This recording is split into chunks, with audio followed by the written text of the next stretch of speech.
Hey, welcome to my channel. If you're new, I am so pleased to have you and taking just a couple minutes out of your day to share this time with me.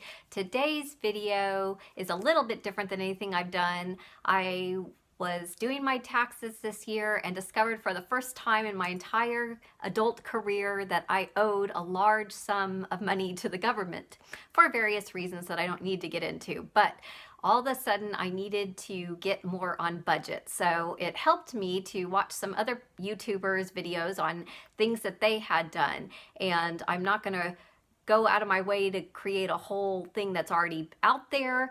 Dave Ramsey, if you Google that, watch those videos, he has an amazing plan where you lay out your debt, you attack it, you snowball, you roll into it.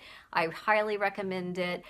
But these are just a list of things that I did that helped me, and hopefully maybe they will inspire you or get you thinking about ways that you can save some money, pay off your debt, and just really focus on buying the things that bring you joy. Because what I've discovered in life is money is worth spending on the things that bring us joy.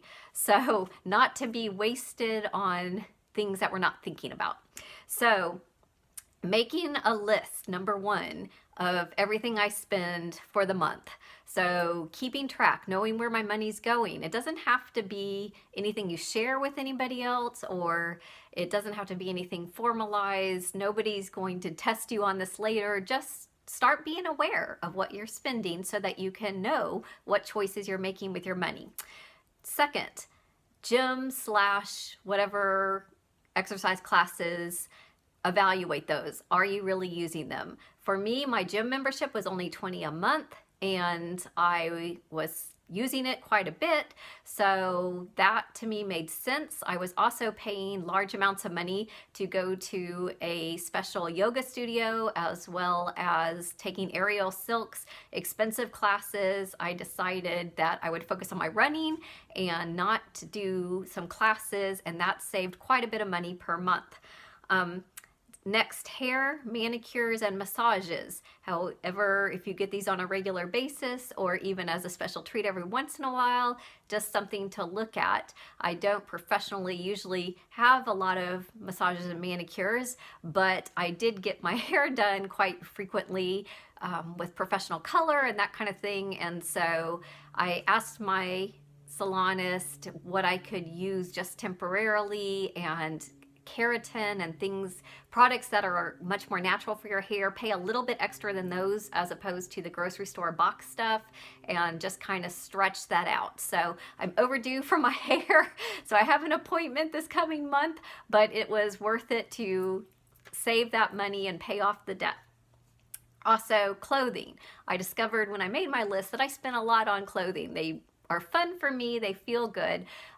So sometimes you have to put that on hold. You can shop your own closet, maybe do a purge, see what things you've even forgotten about in the bottom of a drawer and discover something new all over again.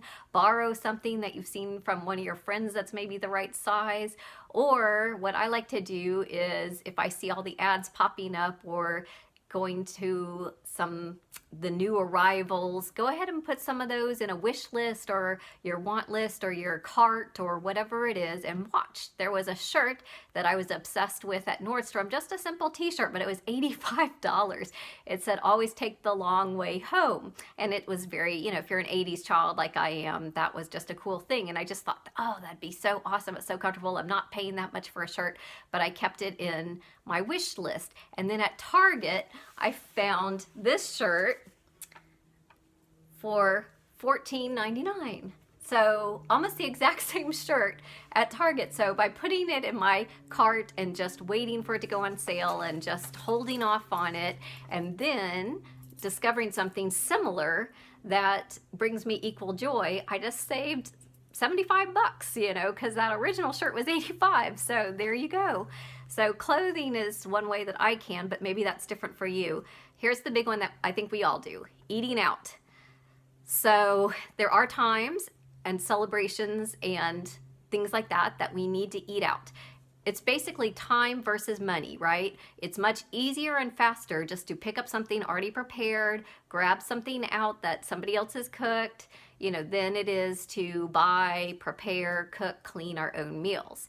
But when you have more time than money, it is really, really a great way to save a lot of money quickly to eat at home. So I would say in the 3 months that it took me to pay off my debt, I probably ate out twice. Or maybe twice at a sit-down restaurant and maybe twice at a fast food, and that's it. So you just make sure that you prepare. I went on to Pinterest and made a Pinterest board for food. Then I bought that food at the grocery store. If it called for cilantro, say, I would make 3 recipes that needed that so that I could be a good steward and use the whole bundle that you have to buy at the store. So you can also discover some new recipes that you didn't know before. You just save a whole lot of money buying your deli meat and making your sandwich, giving you that extra 5 minutes to put together your lunch before you go, and now you have saved $8-10 a day just by packing your own lunch. So quickly paid off quite a bit of my money by transferring my eating out and my food budget. And then along with that is small differences add up a lot. So if I go to the grocery store and the generic isn't that much different in taste or value, buy the generic. It just starts to add up. Electric, turn off the lights. It seems weird that you would sit there and worry about even turning off the faucet while you're brushing your teeth. These are good stewards of resources as well as saving money. But let's say overall your utilities add up to about $10 a month saving because you turned off your water, you waited till your laundry was full before you ran the laundry machine, all these little things. $10 a month times the year, that's $120. Is it worth something? Can you think of something in your life that costs about $120 that you would be willing to consciously turn off lights and water and be more mindful of that? If so, that's one way to find money. These little things, these little changes add up. And then lastly is to pace the occasional expenses, your vet bills, your dental bills, your big birthdays. There's a bunch of birthdays that all happen in one month. Christmas is a great example. Some of these one-time expenses are coming up. Try to space them out. Try to look and say, okay, I can put this car repair off for 2 months. It's not a critical one, but I know it's coming up, so I'm going to move it to this month because vacation's the next month. Or my children need to go to the dentist the month after that, or whatever it is, and just budget all of that out so that you're prepared. You set aside just a little bit, especially Christmas, start in August. There's certain people that they're going to love a certain thing. Just go ahead and start buying it. You will be so happy when you get to December and you don't have everything to buy. So all these great things are things that have helped me and helped me pay off my tax debt, and now I get to do a round of box subscriptions, which I also will post for y'all, and then I will have to assess in the future how I need to pay that off. Thanks, y'all. Have a blessing on your day.